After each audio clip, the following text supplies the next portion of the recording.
But he was wounded for our transgressions, he was bruised for our iniquities. The chastisement of our peace was upon him, and with his stripes we are healed. Purihin po ang Panginoon sa pagbasa ng kanyang salita. Amen. Tayo na po ay magsiupo.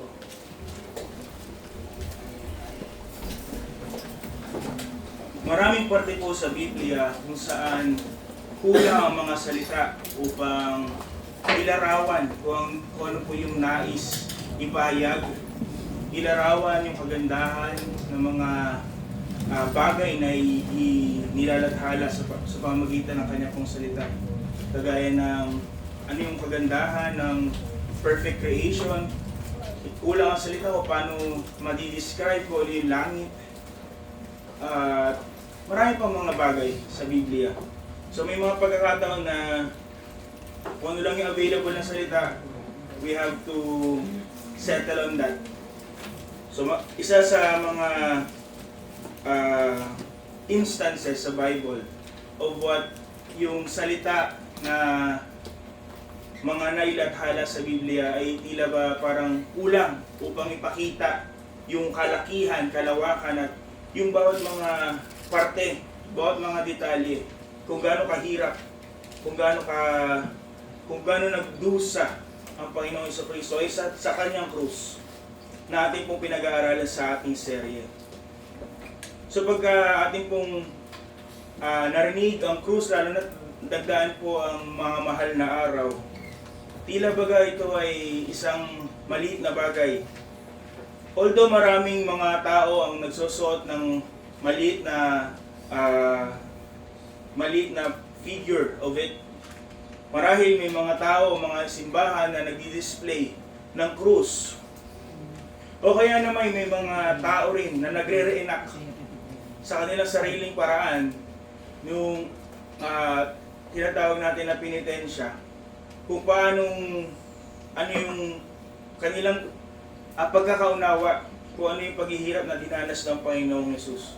Ngunit through those means, ang katotohanan po hindi nila ipinapakita, hindi nila naipaparating ang tunay na essence of what Christ has done in the cross, of what Christ has suffered in the cross. Ang katotohanan po, ito po ay minamaliit ang ginawa ng Panginoon sa krus. They risk reducing what is infinite into something very familiar. At gayon din, tila baga pinapakita nila, lalo ng mga nagsasabing, nagre-reenact of what had happened some 2,000 years ago, that people can do it. People, kahit na sabihin natin na sila tunay na nagpako sa krus at binilad sa araw, binayubay sa krus. Ngunit it doesn't capture the real essence of what suffering that the Lord Jesus Christ had experienced nung siya po ay kanya nang pinasan ang kasalanan ng mundo. Scripture does the opposite. Although, again, we are limited through words, but when we talk about the cross, walang sentimiento, walang kung anong nakabatay sa atin, bagkus ipinapakita ng salita ng Diyos, lalo na sa ating susing talata, what had really happened. Ano po ang description sa Isaiah 53 verse 5? He was wounded. He was bruised. Merong chastisement was upon him. Ang mga salitang ito ay hindi gentle words. Kung ating susumahin, ito po yung mga brutal na mga salita. Brutal na description of what had happened some 2,000 years ago.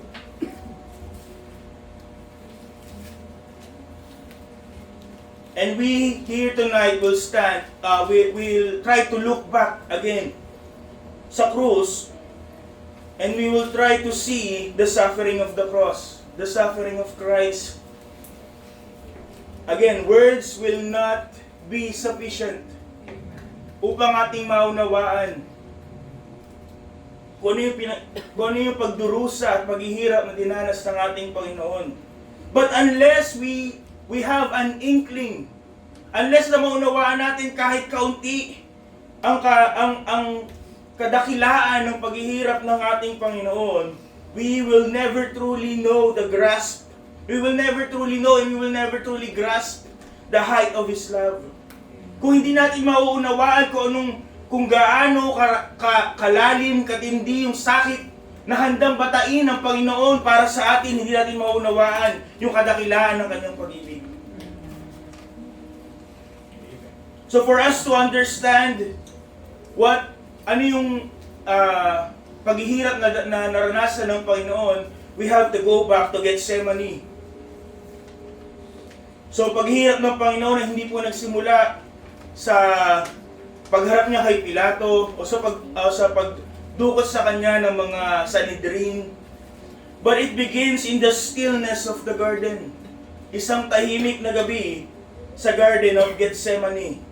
Bago magsimula ang paghahataw, bago simulan na siya ipako sa krus, even before the crowd gathers, Gethsemane is where the suffering started.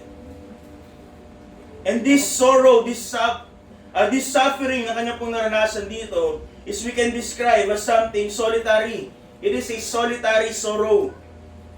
Sapagkat ito pong paghihirap na to, siya lang po ang pwedeng makaranas. Sabi po, mabasa natin in Luke 22:45, kanya pong inanayahan ng kanyang mga disipulo na malapit sa kanya to pray with Him. Because He was suffering. He was in deep agony. Ngunit hindi po ito nauunawaan ng mga disipulo. And what did they do? Sila'y natulog. Instead of praying with their Lord, kanya nakita sila natagpuan, natutulog. For this sorrow, this suffering that he was currently enduring is something na hindi mararanasan ng kahit sinong tao. Sapagkat, no human fully knows what lies ahead. And that's the difference with Christ. Alam niya what will happen hours from now. Ito na, itinakda kung bakit siya nagkatawang tao. The very essence of His first advent, yung kanyang misyon sa lupa, ay kaya na kailangang ganapin. Ngunit magkalinawan po tayo mga kapatid, this is not fear of the unknown. But this is the perfect knowledge, meeting what must be endured. Sapagkat kanyang nalalaman perfectly what will happen. Kanyang nalalaman perfectly ano yung kanyang kailangan batain, maranasan, bawat segundo.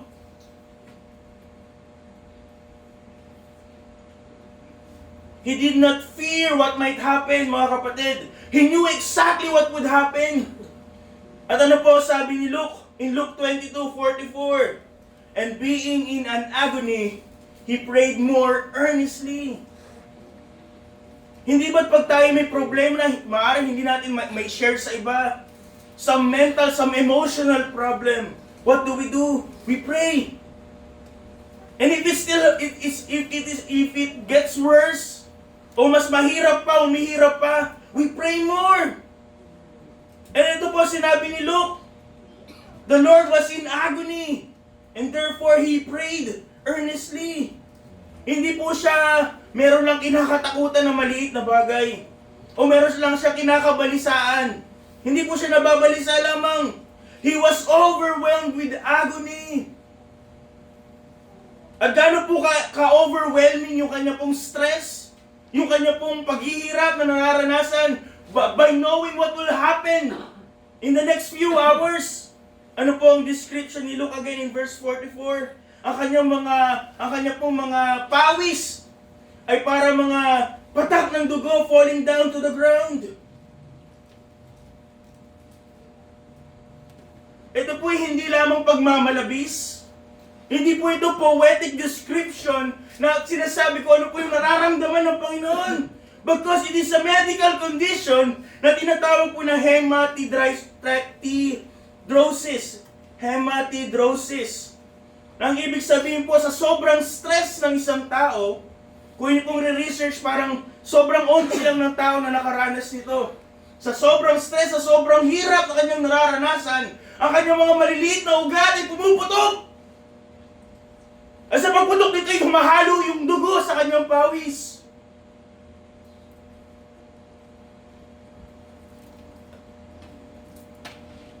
Ito po ay hindi lamang nagpalamuti sa kanyang pawis, because it starts the process ng kanyang mapapalapit na paghihirap.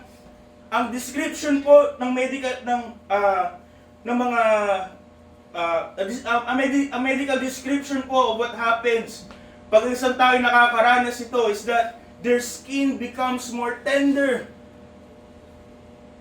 Ibig sabihin, mas madali silang masaktan. And because He is the man God, hindi lang siya tao, He sees everything perfectly. Alam niya yung mangyayaring pagtatraidor, pangiiwan. Alam niya yung mga latay, bawat latay na ihahataw sa kanyang likod. Alam niya yung krus at ang hirap ng krus. He knows especially that He will stand in the place of sinners. Ano po ang description sa ginawa ng Panginoon? Ano po ang description sa Panginoon? Kung siya po'y binayubay sa krus in 2 Corinthians 5:21. He was made to be sin for us. Hindi lang niya binata ang kasalanan, bagkus siya'y naging sin, naging body ng sin. Siya'y tinuring na kasalanan.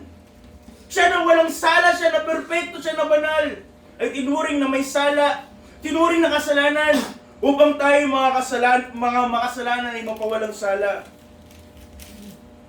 Sa Panginoon ay walang naitatago. And every detail of what will happen in the next moment presses His soul. Ano sabi ng Panginoon in Matthew 26 verse 38? My soul is exceeding sorrowful. At gano'n po siya napipighati even unto death. This is sorrow to the brink of death. Halos ikamatay na yung kanyang pagpipighati, yung kanyang pighati na nararanasan. Sabi po ni Spurgeon, no one can ever dive into the depths of the Savior's suffering. They are unfathomable. Hindi ito ay simpleng anxiety attack.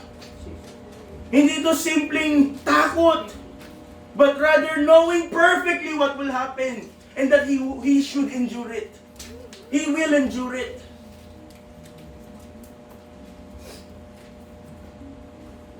Kaya nga po siya napapanalangin sa Ama sa langit.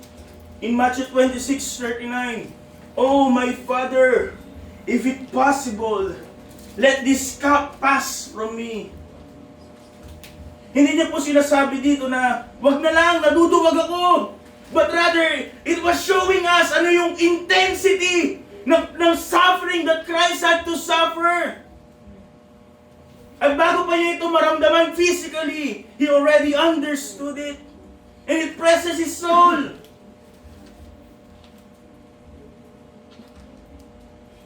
Hindi ito paraan o dahilan para sa atin na sabihin, ang Panginoong Hesus na nagsasabi, wag na lang kalooban mo. Gawin mo na lang, ganito na lang, Panginoong Ama.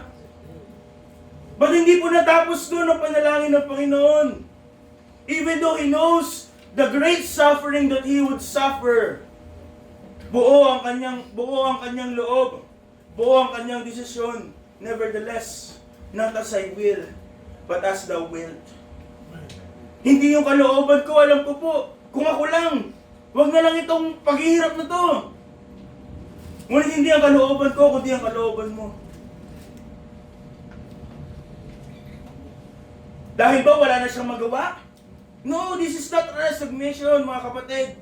Hindi ito dahil wala na siyang magawa, bagkus siya'y nagpapasakop sa Ama.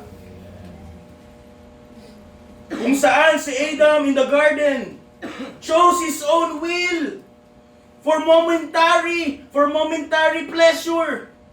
Ang Panginoong Yesus po in the Garden of Gethsemane chooses the will of the Father.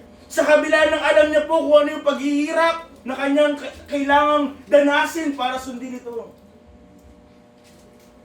As John Calvin wrote, he, pertaining to the Lord Jesus Christ, chose to submit his will entirely to the will of the Father. Alam niya kung gaano karaki, gaano ka mahal ang kanyang kailangang bayaran kung siya po ay susunod sa kalooban ng Diyos. But he did it anyway. He accepted it. Alam niya gaano kabigat yung kailangan niyang buhatin. Not physically. But he submits. Hindi po siya tumakas.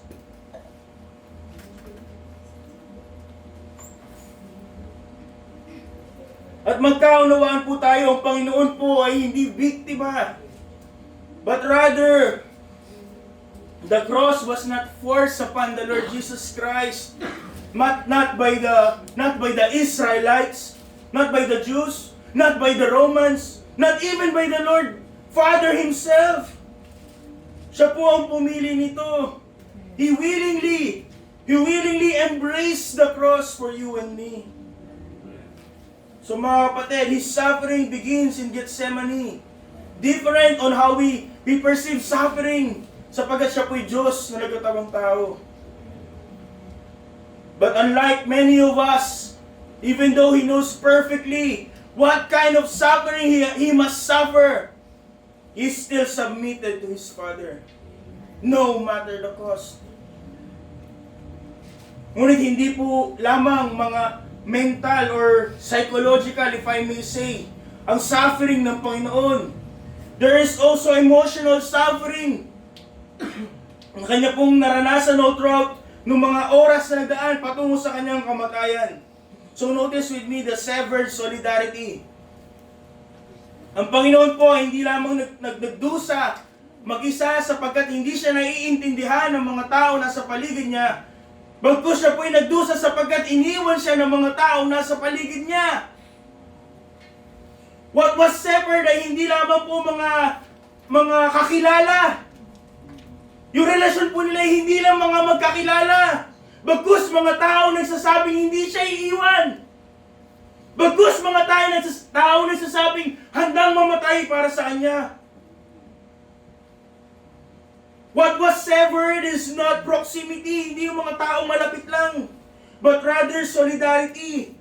Ang ibig sabihin po, ito po ay bond of loyalty. Meron pong kasunduan. Meron pong declaration ng pagmamahal, ng pagkakaisa.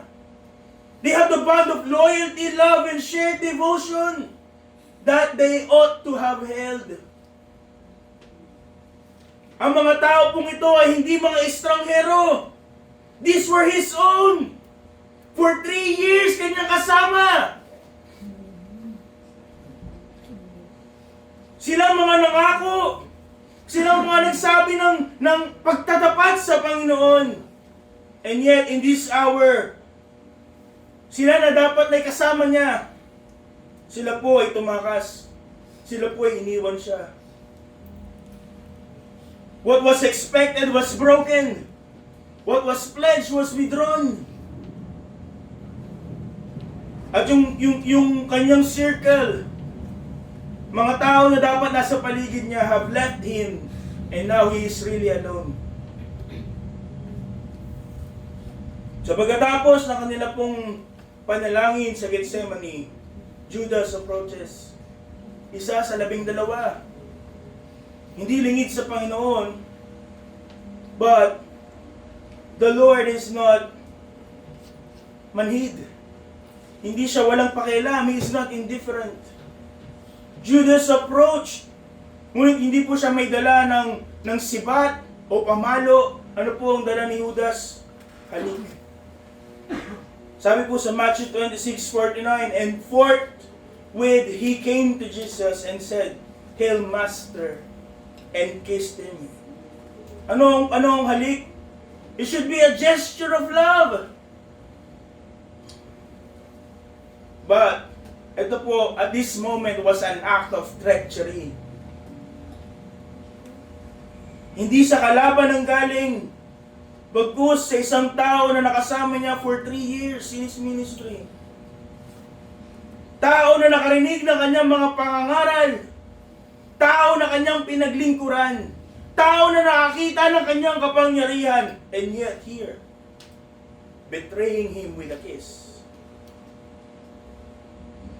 At bago pa mga pako ay tumagos sa kanyang kamay at paa, this betrayal surely pierced his heart. Even though he expected it.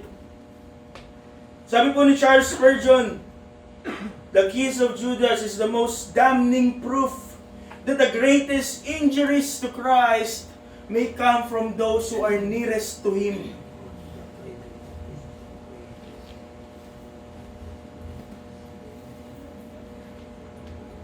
These are the unique pains na naranasan ng Panginoon.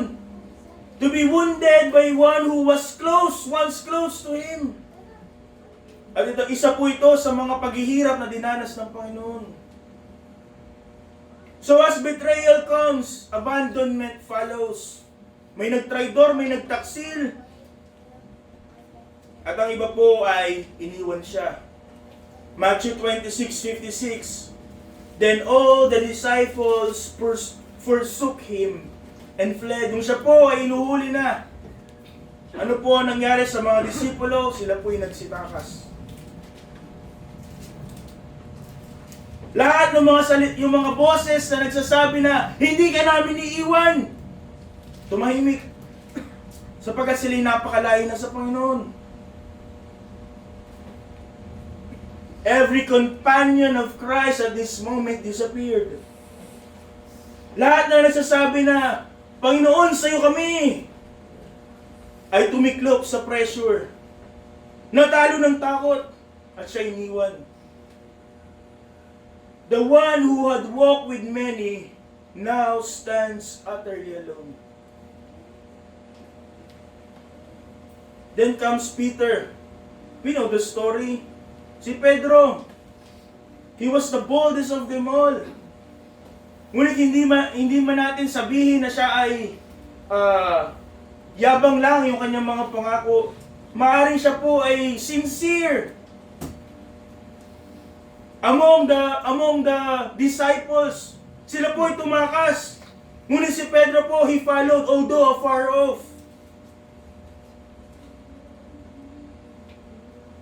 Siya na nagsabi na hindi niya ipagkakanulo, hindi niya i-deny si Christ.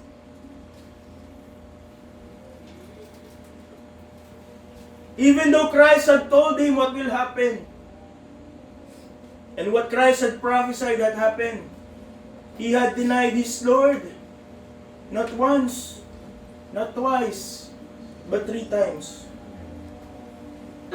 And at that very moment nang tumilahok na ang manok ni San Pedro, the Lord turned and looked upon Peter. Walang salita ang kailangan sabihin. But that look says everything. Ipinakita yung failure ni Peter upang panghawakan yung kanyang pangako. All of the disciples fled from him.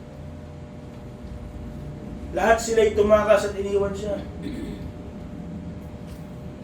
But then, the same crowd who had welcomed him some days ago, sila in Matthew 21 na nagsisigawan nung kanila pong winelcome ang Panginoong Yesus.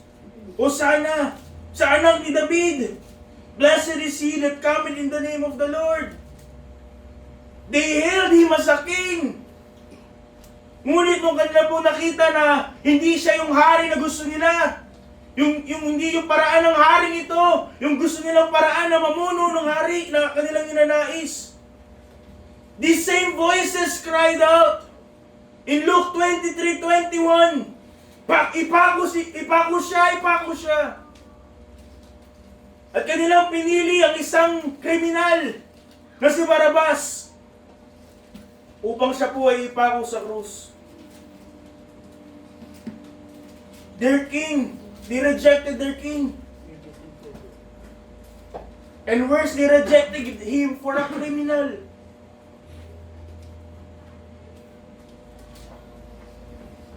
The Holy One is exchanged for the guilty.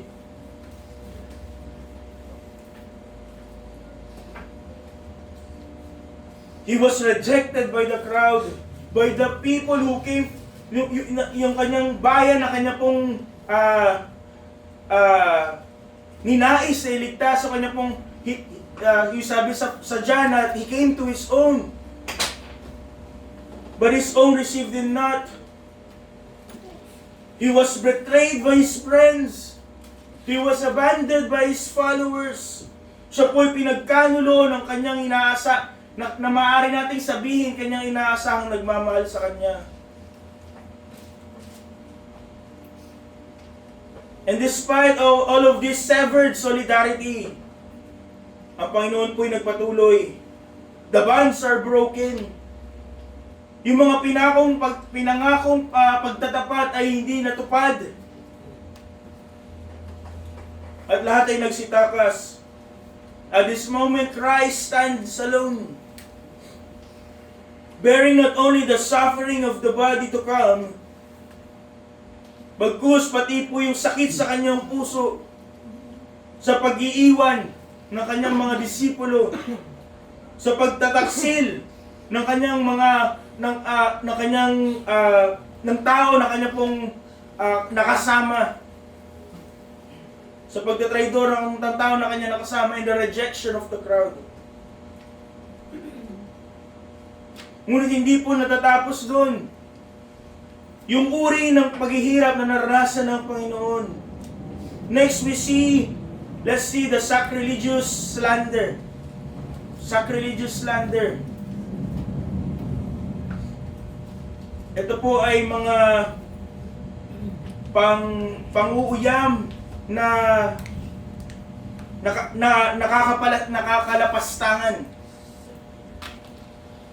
It is not only the pain of betrayal and rejection ang binatapo ng Panginoon, He also plunged into the depths of shame.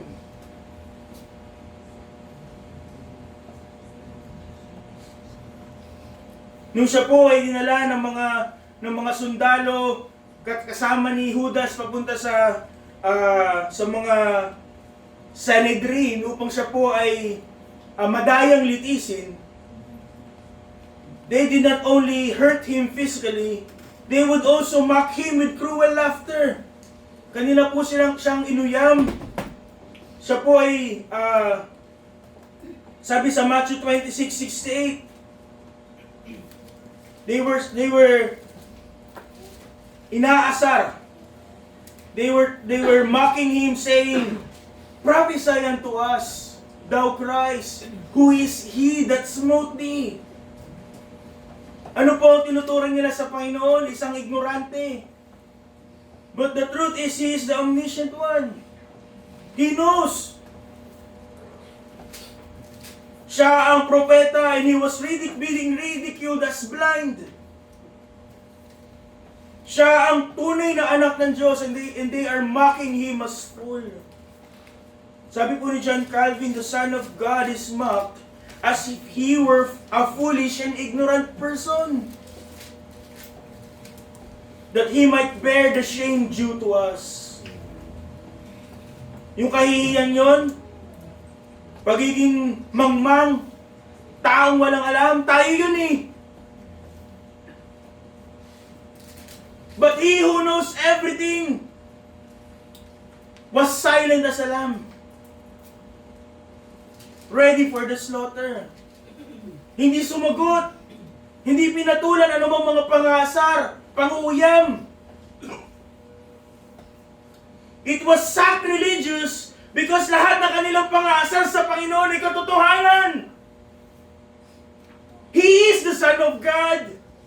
He is Christ. He knows who smote Him. He is the King. Lahat yun ay katotohanan. And yet, they use it to slander Him.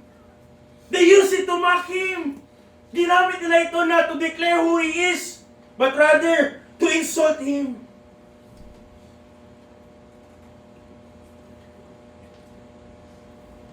And this is blasphemy against reality itself. Kalapastanganan laban sa katotohanan. Katotohanan yung kanilang sinasabi, but they speak it with hatred. They were not claiming it's true. Tama yung kanilang sinasabi, but their hearts rejected it.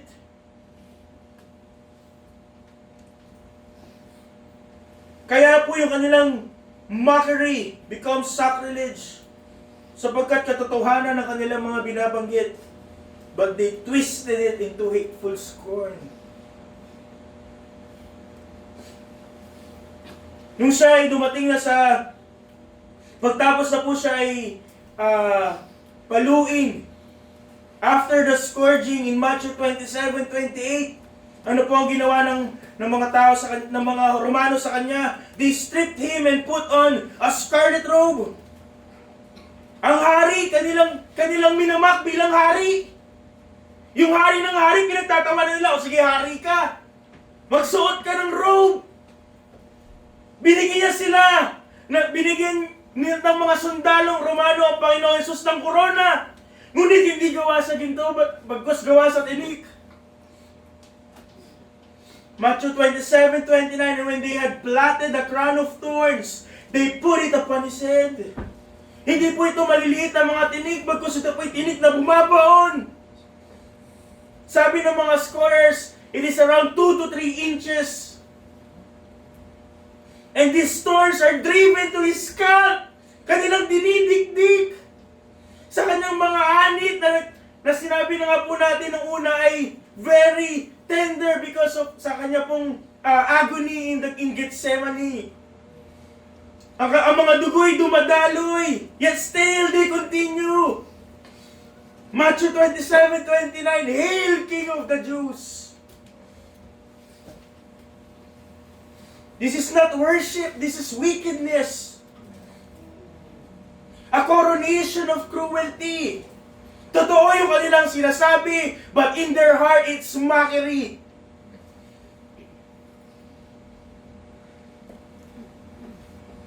And how are we different? Sa mga bagay na alam natin totoo, pero hindi natin ginagawa. We mock Christ as the Romans did. Alam natin Panginoon si Jesus, ngunit hindi natin siya inuuna. Hindi siya Panginoon ng buhay natin. Then we're as just cruel as them. They strike him again and again on his head. Sabi ni A.W. Pink, they heaped upon him every insult which their depraved hearts could devise. Lahat ng kaya nilang insulto na ibigay sa Panginoon, kanila pong sinabi, binanggit.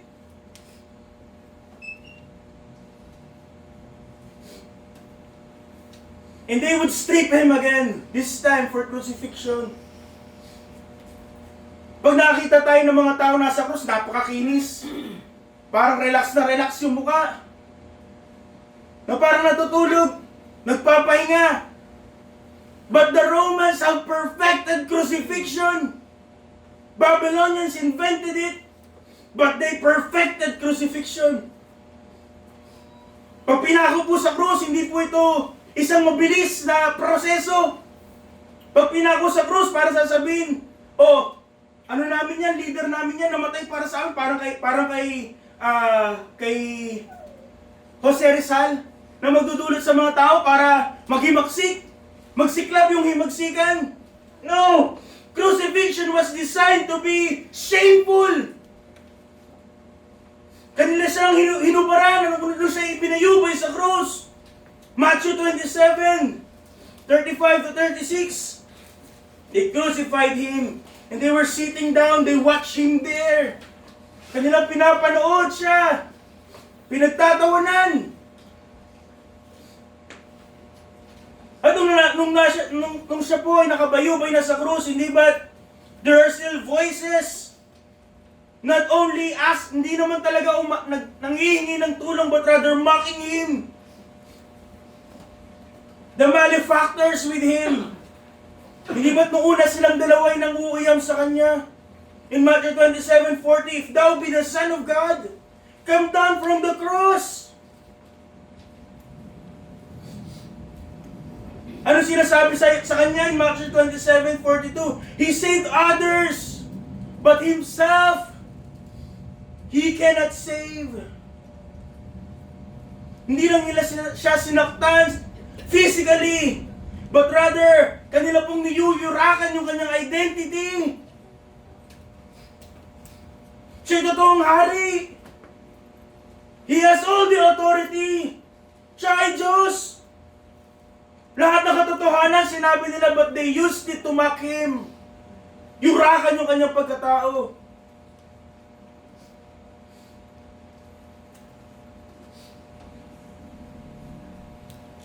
What a humiliation. But He didn't retaliated. He didn't defended Himself. Hindi niya pinatahimik yung mga nambibintang sa Kanya. Siya po ay nanatili, focused on His mission. Despite this suffering, slander to His identity, mockery of cosmic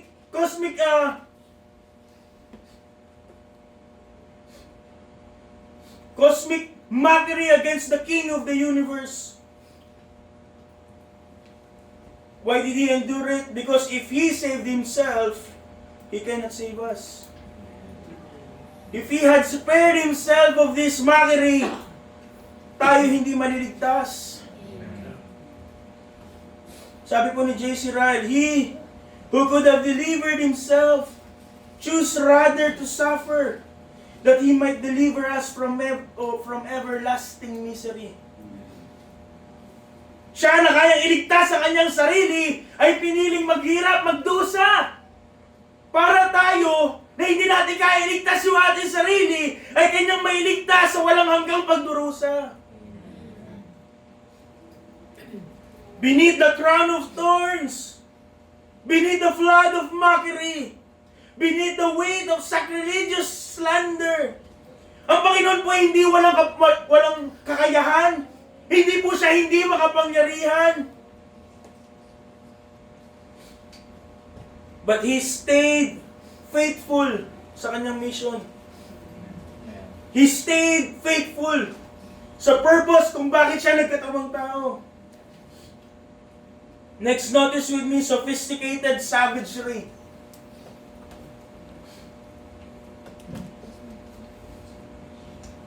Pag sinabi nating savage, asal hayop.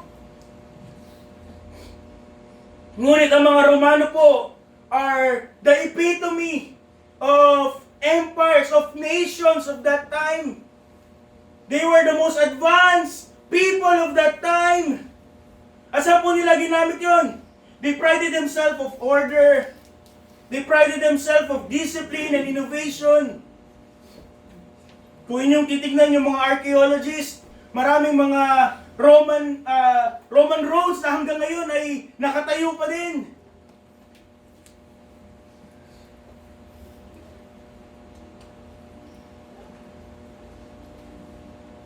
But in one specific part, yung kanila pong advancement, yung kanilang intelligence, they use it toward destruction. Katulad na sinabi po natin kanina, the Babylonians invented crucifixion, but the Romans perfected it. Yung kanilang panggugulpi, yung kanilang paghataw sa likod, at yung kanilang po pagpapako sa krus, ay hindi po chaotic acts of violence. Hindi po yung barbaric acts, but rather, carefully, efficiently, perfected ways to torture people, to kill people, to prolong suffering. Sila yung mga ininyero ng kanilang panahon. And they use this engineering prowess to prolong agony. So what we see here, civilization at its height becomes brutality at its most refined.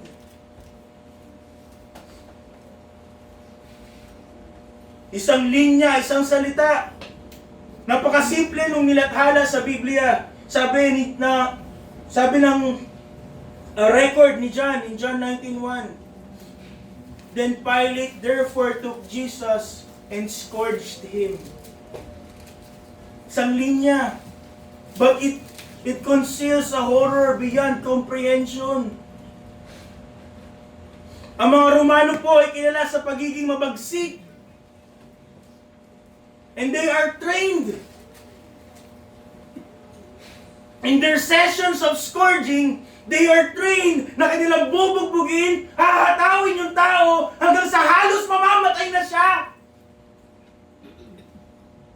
Sapagkat, pag pinako sa krus, kung hindi po nila yun gagawin, aabot ng ilang araw na nakabayuba yung tao. Sapagkat it was engineered to prolong the agony. So to speed up the process, kaya may scourging. And their training ay para bugbugin yung tao na halos mamamatay na siya. Ang instrument na kanila pong ginagamit ay tinatawag na flagrum.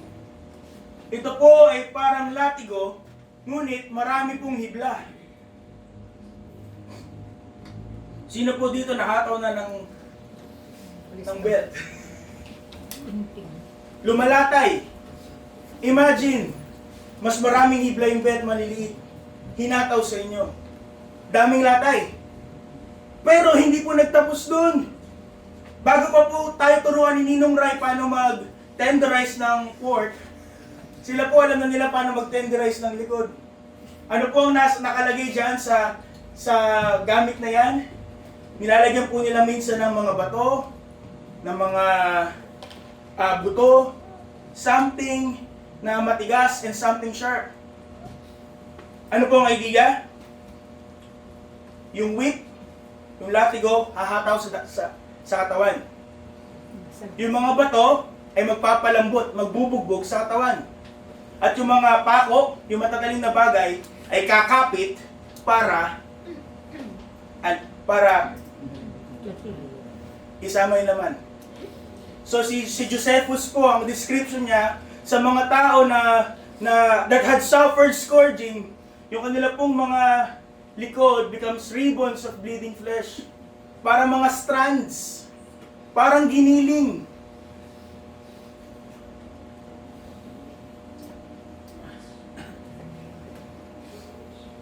So every time na hinahataw, lumalambot, binubugbog, yung loob at labas, yung mga tinik ay kumakapit at nagsasama ng laman. Ano sabi ng mga scholars? They are not limited to 39. Because they are no Jews.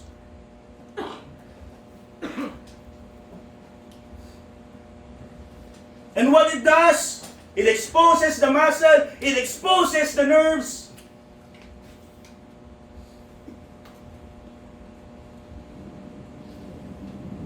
Eh, hindi po ito just a punishment.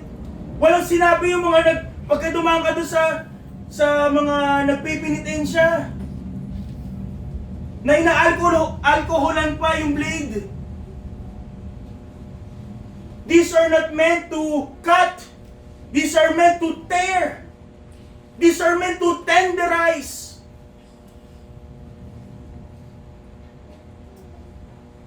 This was not mere punishment. Ito po ay destruction carefully executed by the Roman soldiers. At kailangan pong batayin ito ng Panginoon matapos po siya maka-experience ng hematidrosis, kung saan ang kanya pong mga balat ay mas prone, multiplied yung sakit na kanyang mararamdaman. Kailangan niya itong maramdaman after that he was beaten all night. Siya ay hindi kumain, uminom. Hindi natulog. He had to experience that. And this is to fulfill the prophecy in Isaiah 52:14. Ano po sabi? His visage was so marred more than any man. As many were astonished as these, his visage was so marred more than any man, and his form more than the sons of men. Ano po ang sinabi? Siya po ay disfigured beyond recognition. Hindi na makilala.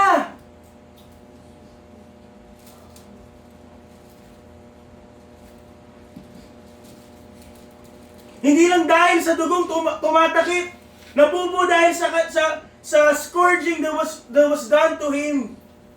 Ngunit dahil yung kanyang mga laman ay nagkalasog-lasog. But that was not the end of it. Yung kanyang likod na ngayon ay parang giniling, ay kailangang patungan ng hindi makinis na kahoy, hindi kahoy na may barnis, but rather a rough wood. Marahil may mga splinters. Ano po ang gagawin nun? Ilalagay niya sa kanyang likod. And what will happen? Bawat lakad is a walk of agony, sapagkat that rough wood will press upon that freshly scourged back.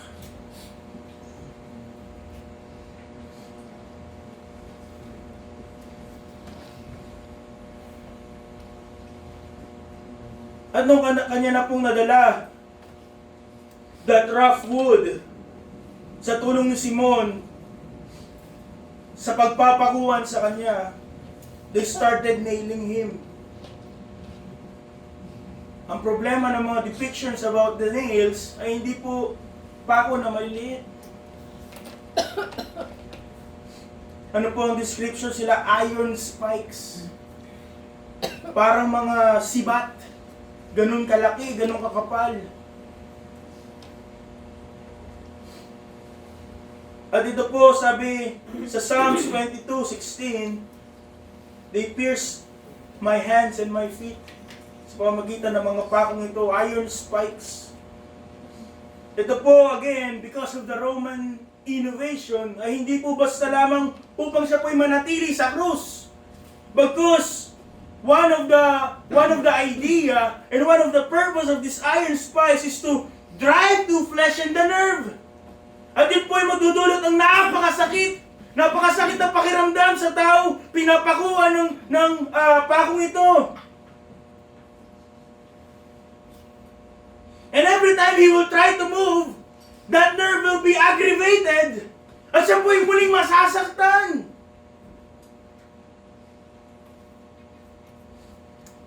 Siya po ay hindi nakatali bagkus sa kanya pong suspension sa krus, yung kanya pong kamay na nakapako at ang kanyang paa na nakapako sa krus. At hindi po doon nagtatapos. From the word crucifixion, derived was the word excruciating. Mula po sa salitang crucifixion, kinuha yung word na excruciating. At kung inyo pong alam yung salitang yon, ibig sabihin po nun ay walang katumbas na sakit. Kapag sinabi mong you're in excruciating pain, ikaw ay nasa isang sakit na hindi mo kaya mapaliwanag, ngunit sobrang sakit.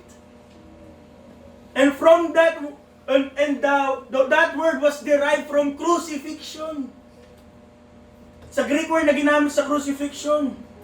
Sapagkat again, this was not meant for quick death. Ano po ang disenyo nila?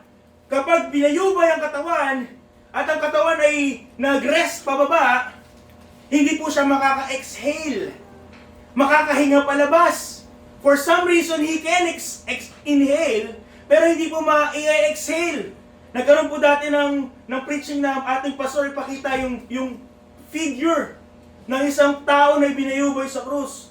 So what will that person do para makahinga is to lift his body up sa pamamagitan ng mga nerves na nakapako sa krus, iiangat ang kanyang sarili upang siya po'y makahinga palabas. And that what would happen? Ikikis-kis niya yung kanyang likod sa krus na nasa likod. Kanyang mararamdaman yung nerves na inactivate dahil sa pagpako sa kanya just to have another breath. At pag siya'y napagod na sapagkat kanya pong kalaban ay gravity, bababa uli siya At hindi uli siya makakahinga.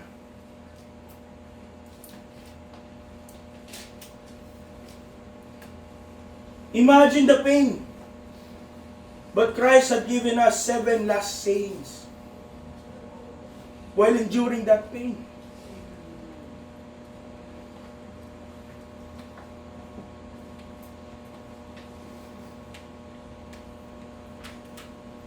So every time we have to speak, kailangan niyang iangat ang kanyang sarili. And what's the result? Agony. Sapagkat napakasakit ng kanyang likod. Napakasakit ng kanyang katawan. Ngunit pag kanya namang binaba ang kanyang katawan, ano magiging resulta? Suffocation. Sapagkat hindi siya makakalabas ng hangin. And again and again and again, going up and going down, up for agony, down for suffocation, para lamang makahinga. Kaya ating mauunawaan bakit binali yung mga paa ng mga magnanakaw upang hindi na sila makakuha ng hininga at sila'y tuluyan ng mamatay by suffocation.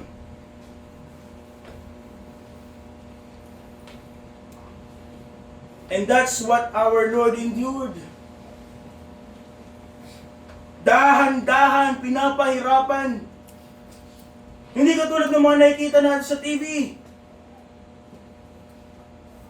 Not just by His bruise, not just by His wounds, but by suffocation. And Christ had to endure a cycle of it again and again.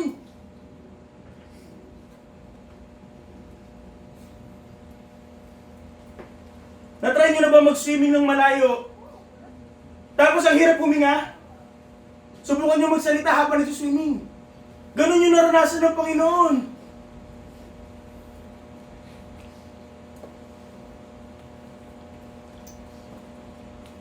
Sabi po ni R.C. Sproul, the cross is the most excruciating form of death ever devised by man.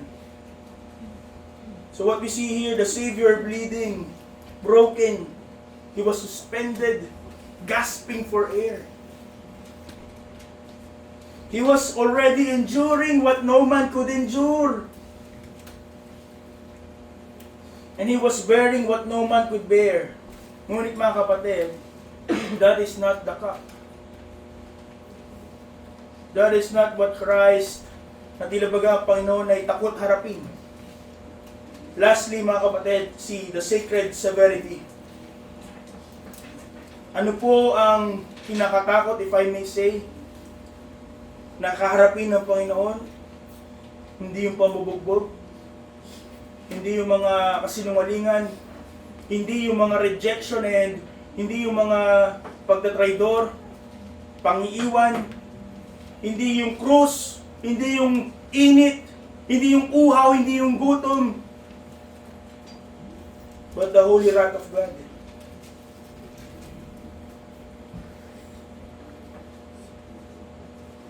Dahil sa krus ng Kalbaryo, God had unleashed without compromise His justice. Ano po ang ginawa ng Panginoon sa krus? Pinakita niyo kanyang kabanalan. And what is His holiness? His holiness does not soften. His holiness does not overlook. His holiness did not spare. Ilang beses natin narinig ang expression ng Ama on how He was pleased with His beloved Son. But when this time came, na ang Panginoong Jesus ay papatayin na, ilalagay na sa Kanya ang kasalanan ng mundo, at siya ituturing na kasalanan, hindi po nanlambot ang Ama. Hindi po nagsabi, okay na yan. Huwag na ibagsak yung galit. Anak ko naman yan.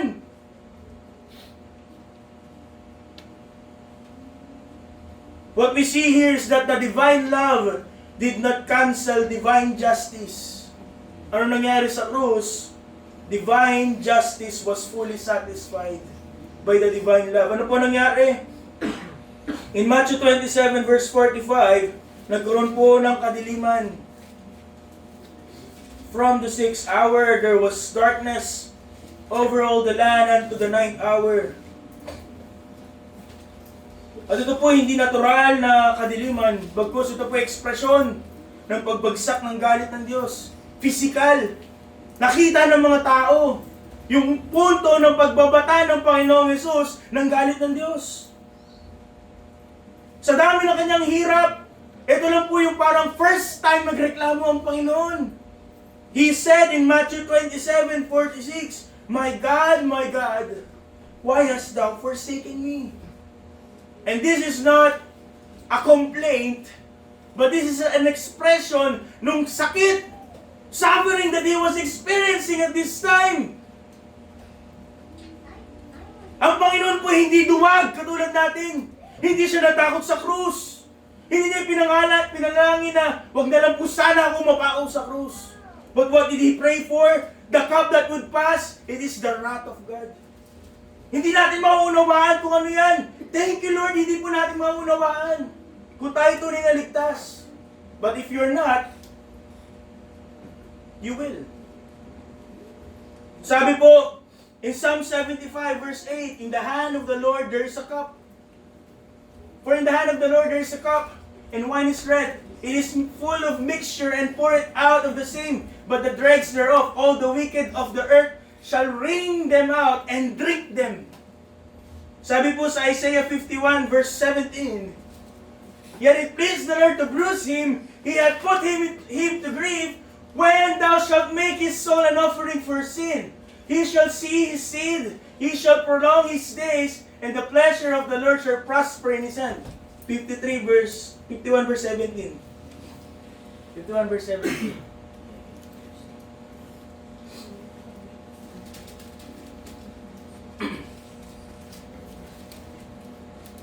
Ayan. Pakibasa po. Reading begins. Awake, awake, stand up, O Jerusalem. She shall come at the hand of the Lord, God of his fury. Thou hast drunken the dregs of the cup of trembling, and round them out. It is the cup of fury of the Lord. Hindi siya natakot dahil sa sakit, physical, emotional, mental na sakit. But rather, ano po yung pinanalangin sana ng Panginoon that will pass. But, again, he was resolved to follow the will of his Father. It was the wrath of God.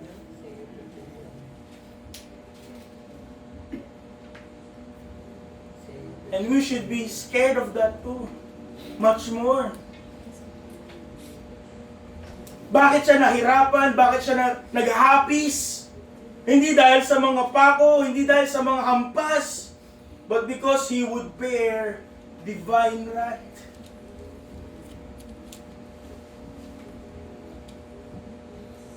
Kaya nga po sabi ni R.C. Sproul, Christ, hindi natin sinasabi that it was, hindi yun mahalaga. We have seen how terrible the suffering of Christ is. But hindi po yun yung pinaka terrible na pwedeng maranasan in that cross. Sabi po ni R.C. Sproul, Christ was not shrinking from the nails or the cross, but from the prospect of bearing the full fury of the Father's wrath. Hindi patak, hindi isang litro, but rather the full fury. Sabi po ni John MacArthur, the cup was the cup of divine wrath, the full fury of God against sin. At ano po ginawa ng Panginoon? He drank it. Anong ginawa sa Kanya? He was made to be sin, who knew no sin. He was made a curse for us. And it pleased the Lord to bruise Him. It speaks of God's holiness, Kanyang sariling anak. But He did not relax His holy divine wrath. Hindi Niya binago, hindi Niya binawasan, and He did not spare His own Son. When His own Son stood in our place. Tayo dapat yun eh. Ngunit Kanya pong binata yung hirap na yun. Unimaginable, unexplainable. Pag napunta kayo sa impyerno, malalaman nyo. But if you are a true believer and you have faith in Christ, you will not experience this. Sabi ni Jonathan Edwards, Christ did not suffer merely from the hands of man, but from the immediate hand of God. The greatest suffering that he endured, hindi yung ginawa ng tao, bagkus yung dinemand ng Diyos for our sin. Ano po ang description? Full wrath of God. Ito po'y dilubyo. Higit pa sa panahon ni Noah. Ito po ay malalaking alon, tsunami. Ito po'y tila bagay isang dike na nabutas. At ang tubig ay biglang lumabas.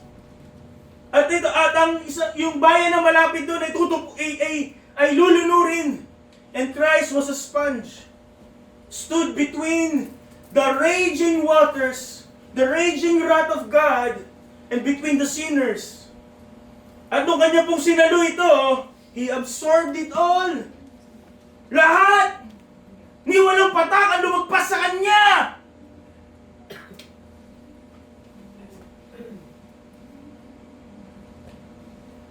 Every waves crashed upon Him. Not one single drop escaped na dapat tayo ang sumalo. Every last measure of wrath is born, received, and exhausted in Him. Kaya kaya niyang sabihin, this sovereign soliloquy, it is finished. It is finished. Sapagkat kanyang binata lahat. Lahat ng hirap. Higit lalo na yung hirap na dulot ng puot ng Diyos. Banal na puot ng Diyos.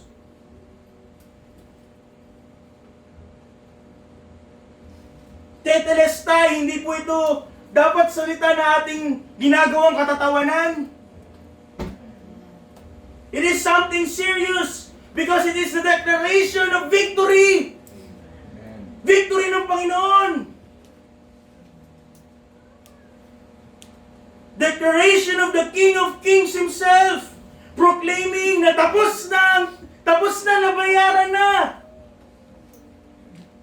That it is final, decisive, and sufficient. This is His fullest declaration of His accomplishment. Mula kanyang advent hanggang to this point, this is the fullest declaration of His accomplishment.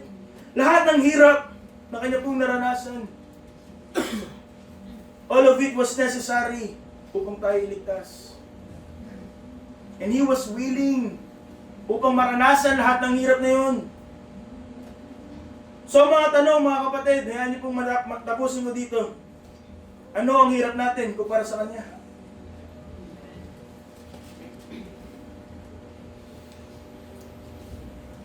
Nasagasaan ang pride natin? Nahihirapan tayong gawin ng mga bagay para kay Kristo? Talikuran ng mga bagay para kay Kristo? What is your suffering compared to His? Sasabihin natin, nasasaktan ako. Nagdurusa ako. Nahihirapan ako. But what is our suffering in comparison to what Christ has suffered for you?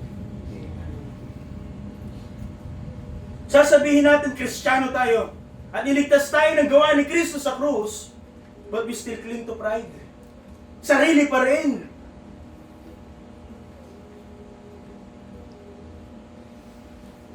Hindi pa rin susunod. Magpapatuloy pa rin sa kasalanan.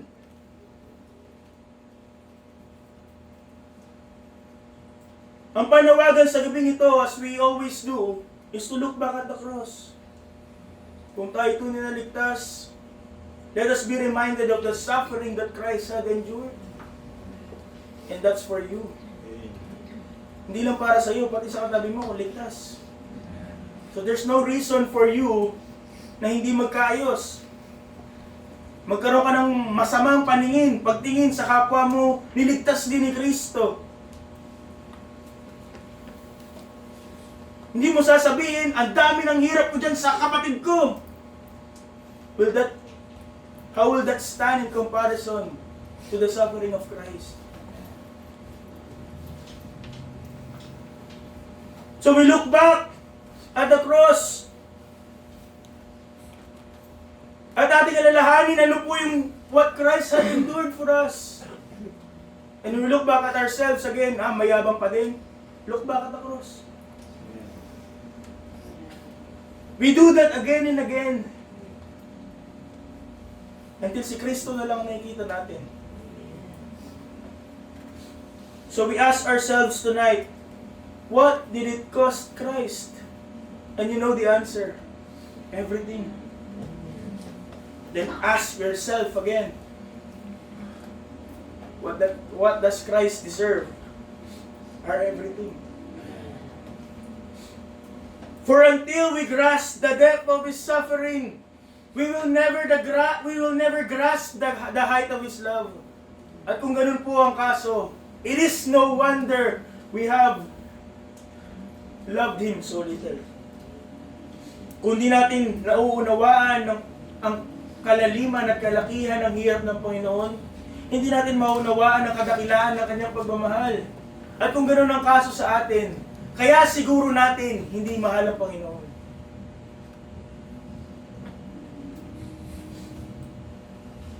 If Christ gave us everything, suffered for us everything, bakit hindi tayo pwedeng ganoon?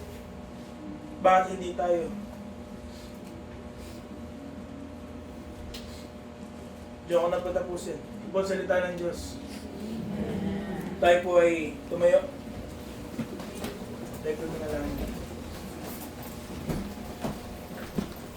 Ang naming Diyos na makapangyarihan sa lahat. Muli, salamat po sa biyayang kaligtasan.